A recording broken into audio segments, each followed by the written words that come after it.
வணக்கம். நீங்கள் இணைந்திருப்பது அக்கினியின் தமிழ் செய்திகளுடன். முதலில் தலைப்புச் செய்திகள். மாவை சேனாதிராஜாவை படுகொலை செய்ய முயன்றவரே டக்ளஸ் ஸ்ரீதரன் பகிரங்கம். குழிக்குள் தள்ளப்பட்ட தமிழரசு கட்சி பதவியிலிருந்து தூக்கப்படுவாரா CVK? யாழ்ப்பாணத்தில் 10 சபைகளை கைப்பற்றுவோம் அடித்து கூறும் கஜேந்திரகுமார் MP. பிரித்தானியாவில் அதிரடியாக சுற்றி வளைக்கப்பட்ட தமிழர்களின் வணிக நிறுவனங்கள். கனடாவில் குடியுரிமை பெற காத்திருப்போருக்கு வெளியான மகிழ்ச்சி தகவல். தொடர்பென விரிவான செய்திகள். இலங்கை தமிழரசு கட்சி இயங்குதளத்தையும் மக்கள் அபிமானத்தையும் சிதையாமற் காத்த மாவை சேனாதிராஜாவை படுகொலை செய்ய முன்ற தலைவரே டக்ளஸ் தேவானந்தா என நாடாளுமன்ற உறுப்பினரும் தமிழரசு கட்சி நாடாளுமன்ற குழு தலைவருமான சிவஞானம் ஸ்ரீதரன் தெரிவித்துள்ளார்.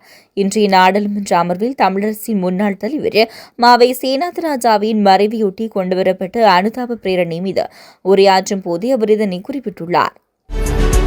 எப்போது CVK சிவஞானம் ஈழமக்கள் ஜனநாயக கட்சியின் அலுவலகத்தில் காலெடுத்து வைத்தாரோ அன்றே தமிழரசு கட்சியின் கொள்கை மற்றும் கோட்பாடு எல்லாம் குழி தோண்டி புதைக்கப்பட்டு விட்டதாக மட்டக்களப்பின் இலங்கை தமிழரசு கட்சி நாயுட்கால உறுப்பினர் அன்பின் செல்வேஸ் விமர்சித்துள்ளார். குறித்த விடயத்தை அவர் லங்காசிரியின் ஊடறுப்பு நிகழ்ச்சியில் கலந்து கொண்டு கருத்து தெரிவிக்கும் போதே அவர் குறிப்பிட்டுள்ளார். இது தொடர்பில் அவர் மேலும் தெரிவிக்கையில், CVK சிவஞானம் தமிழரசு கட்சியிலிருந்து உடனடியாக பதவி விலகுவது அவருக்கு மிகவும் நல்லது. அவர் மட்டுமின்றி அவருக்கு பின்புலமாக தொழிற்படும் அனைவரும் பதவி விலக வேண்டும் என்பது தமிழரசு கட்சியின் அங்கத்தவராக எனது கோரிக்கை என அவர் தெரிவித்துள்ளார். வடக்கில் கூட்டணியாக யாழ்ப்பாணத்தில் 10 சபைகளிலும் வன்னியில் 4 சபைகளிலும் ஆட்சியமைக்க முடியும் என எதிர்பார்ப்பதாக தமிழ் தேசிய மக்கள் முன்னணியின் மற்றும் தமிழ் தேசிய பேரவையின் தலைவரும் நாடாளுமன்ற உறுப்பினருமான கஜேந்திரகுமார் பொன்னம்பலம் தெரிவித்தார்.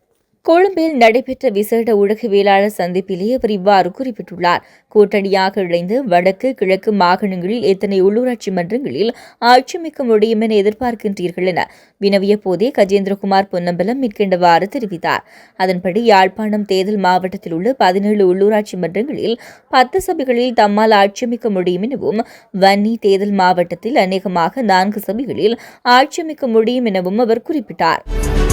பிரித்தானிய நகரங்களில் சட்டவிரோத குடியேற்றத்தை கட்டுப்படுத்தும் முகமாக தமிழர்களின் வணிக நிறுவனங்கள் மற்றும் இந்திய பாகிஸ்தானிய உணவகங்கள் சிலவற்றில் அதிரடி சோதனைகள் நடத்தப்பட்டுள்ளன.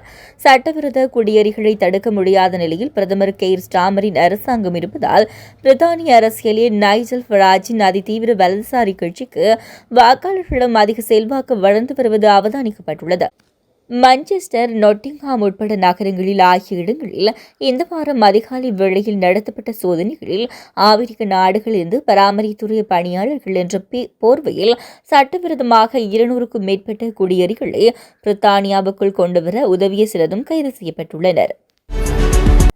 கனடா அரசு புதிய குடியுரிமை மசோதாவை அறிமுகப்படுத்தியுள்ளதாக சர்வதேச ஊடகங்கள் செய்தி வெளியிட்டுள்ளன. குறித்த மசோதா நேற்று அறிமுகப்படுத்தப்பட்டுள்ளது. இந்த மசோதா வெளிநாட்டில் பிறந்த கனேடியர்கள் தங்கள் பிள்ளைகளுக்கும் குடியுரிமை வழங்க முடியாதது போன்ற தடைகளை நீக்குவதை குறிக்கோளாக கொண்டுள்ளதாக சுட்டிக்காட்டப்பட்டுள்ளது. 2009இல் நடைமுறைக்கு வந்த ஃபர்ஸ்ட் ஜெனரேஷன் லிமிட் காரணமாக வெளிநாட்டில் பிறந்த கனேடியர்களின் பிள்ளைகளும் வெளிநாட்டில் பிறந்தால் அவர்களுக்கு தானாக குடியுரிமை கிடைக்காது. இந்நிலையில் தற்போது குறித்த வரம்பு இனி நீக்கப்பட உள்ளதுடன் இந்த மசோதா கடந்த கால சட்டங்களால் குடியுரிமையை இழந்தவர்களுக்கும் புதிய வாய்ப்பு அளிப்பதாக குறிப்பிடப்பட்டுள்ளது. அத்தோடு எதிர்காலத்தில் வெளிநாட்டில் பிறக்கும் பிள்ளைகளுக்கு குடியுரிமை கிடைக்க பெற்றோரில் ஒருவருக்காவது கனடாவுடன் முக்கியமான தொடர்பில் இருக்க வேண்டும் என சுட்டிக்காட்டப்பட்டுள்ளது. தொடர்ந்து மக்களின் செய்திகளோடு இணைந்திருங்கள். வணக்கம்.